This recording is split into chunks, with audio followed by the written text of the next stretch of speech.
welcome back to Film Smart. In this episode, we have two special guests, my friend Asher Butler and my other friend Alan Brockman. Alan is going to intro our topics today. So what's our first topic, Alan? Our first topic is the Avengers 2 set photos. What are your thoughts on that, Alek? I like them because, you can see Iron Man and Captain America both have their new suits. Ultron standing in between them, he looks pretty sinister. So Ultron's huge. He looks like he's going to be a threat to have to deal with. Yeah, and I like that he has like his minions in the background, and they have different colored eyes if you look at them.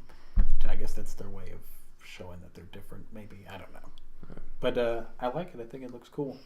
I think, is that a drawing, or is it actually a? It does look. It looks like they could be real, but it's very photoshopped. Yeah. Almost like Superman, the photo they released for Batman vs. Superman. Mm-hmm. But whatever, I like it. It looks good, I think. What do you think about it, Asher? I think it looks good. It's interesting to see the new suits. I mean, we haven't seen too much of them, and this is a first look. It's obviously different. It's cool to see Ultron for the first time, him and all his minions or whatever those are in the background. He looks really cool to me. He's taller than them, he was really big in the comics, in the cartoons. Yeah. I think he looks pretty good, and I think the picture is quite marvelous, if you will. Yeah, very marvelous. On that note, we'll move on. Next, we'll be discussing a Kate Mara quote about the Fantastic Four. She basically goes on about how they don't need to read the comics, the actors that is, and she's never actually read one. The director said reading comics wasn't necessary. Some will disagree with that. What are your thoughts on that, Josh? The comments don't really bother me, since I don't know. I would prefer they'd be original too, so they wouldn't have to be trying to live up to something. It's almost like watching another movie to try to be, like, if you're doing a remake, you don't just want to copy what they did. You want to make the role your own. So I think it's better that they don't try to read a bunch of comics, and especially when there's so many different versions of the same characters that it can get confusing. So yeah, that's all. Yeah, it helps with originality as far as the movie goes. You want to make your own type of movie without being totally influenced with one thing. Would it have been nice if she had read a couple comics? Yeah, I guess. But it's not a big deal. A lot of people don't read the books or the comic books of the characters they're playing in. So I don't think it's a huge deal. But I would have definitely preferred maybe if she had read a couple comics. But it's not a huge deal. Yeah. She actually goes on about that. She says, "I don't feel more responsibility with this role that I felt with others. I understand that there are many fans of Fantastic Four, and I guess they expect a lot from me, but I prefer not to be pressured by that. We are also trying to create a new way of seeing these superheroes. I'm focusing on making her, Suzanne Storm, real as possible." Asher, you have any thoughts on this? Well, I think it makes sense if you want to really give your own take on her. If you don't go ahead and read the comics, if you want to do your own thing, you shouldn't read the comics. But I still think that you kind of have to have some of the character qualities that are in the comics and everything else if you want to play a character. Yeah. So I think that you should read at least a few. I completely agree with Asher that for them to, obtain this role, they do need to have a good understanding of what the character is. Or else you're just made up characters who are called the Fantastic Four. Yeah, you might as well not have any relation to them at all. And I hope that her inspiration isn't the first two Fantastic Four movies. Or the one from the 90s, the Richard Donner film. And they said, I heard that they might not even be called the Fantastic Four movie. I don't know if that's true. The movie is called Fantastic Four, so somebody's going to be calling them Fantastic Four. And I just actually remembered something. When we were talking about Avengers, we forgot to mention some of the other set photos in Avengers. So why don't we talk about those real quick? Let's roll through those. The one that stood out to me was the one with Rhodey.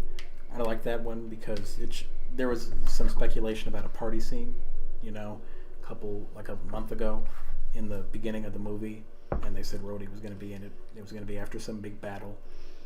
So I like that he's in it. I don't know if they're just going to kill him off or not, maybe, but it's kind of cool to see that he's into the Avengers. Maybe we'll see Falcon put in too. Yeah. What picture stood out to you? Me personally, the first picture on this page with Captain America, you get to see another angle of his new suit. You get to see that obviously it's different. Along with others, there's other new suits, and it's gonna be nice to see a different role. And Thor looks like he just came out of a pool.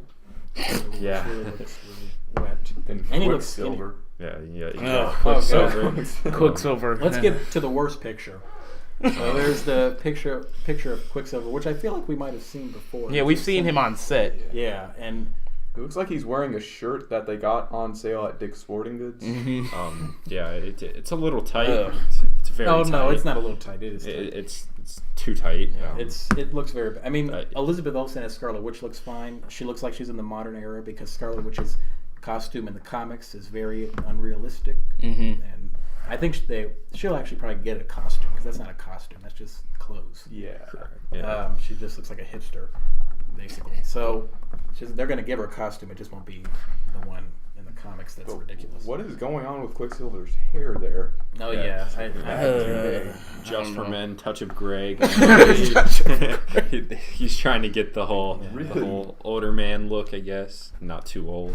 I don't know what he's Not much of a man in this It photo. looks kind of like a surfer meets a hairdresser meets... I don't know. Well, you can have your own opinion on that. Yeah. Black Widow as Scarlett Johansson. She's pregnant, but they're covering that up really well. You can tell she's aged a little from the previous movies, but same Black Widow, and it's going to turn out well. And I noticed that her hair is different from Captain America. I mean, that was my favorite, the way she looked in that movie. I think she looked her best. But back to her Avengers hair. Yeah. Does she have like a set Avengers hair? Like she can have different hair in Iron Man 2 and Captain America. She got a new wig. Yeah. But in Avengers she has to have that hair. And you notice that she has her new wrist with some shockers on them that are going to be flowing around the whole body, which I kind of like because it kind of makes her seem like Black she has some Last superhero powers. with electric The didn't Stain. turn out too well, so let's see.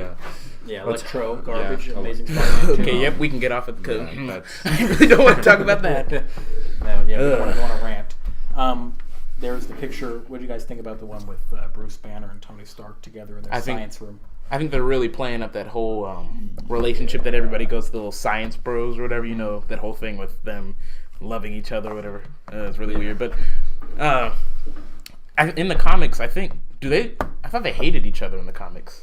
I don't know. I mean, they have respect for each other because they're both geniuses, along with like Reed Richards, and But yeah, they're like the Science Brothers. They have their own room in the Avengers Tower because after the Avengers Tower gets hurt, or at the Stark Tower in the Avengers movie, he reformats it to be the Avengers Tower for this movie, so everybody has their own little space.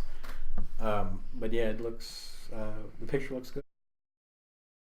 What's our last topic today, Alan? Our last topic is Gone Girl and how the movie is opening up the New York Film Festival. Now, what are your thoughts on that, Alec? It shows that the movie is looking good because usually what is the header of that film festival is definitely a Best Picture contender the following year at the Oscars, and it's the second David Fincher film to do that, with Social Network being the first one. So it's a good sign for the movie, and I'm really excited for it, and this only brings my excitement up even more. So that's the show. Like, subscribe, comment, read the blog when we write something. It's been about getting close to 6 months. Yep. But we'll write something eventually. And as always, stay film smart.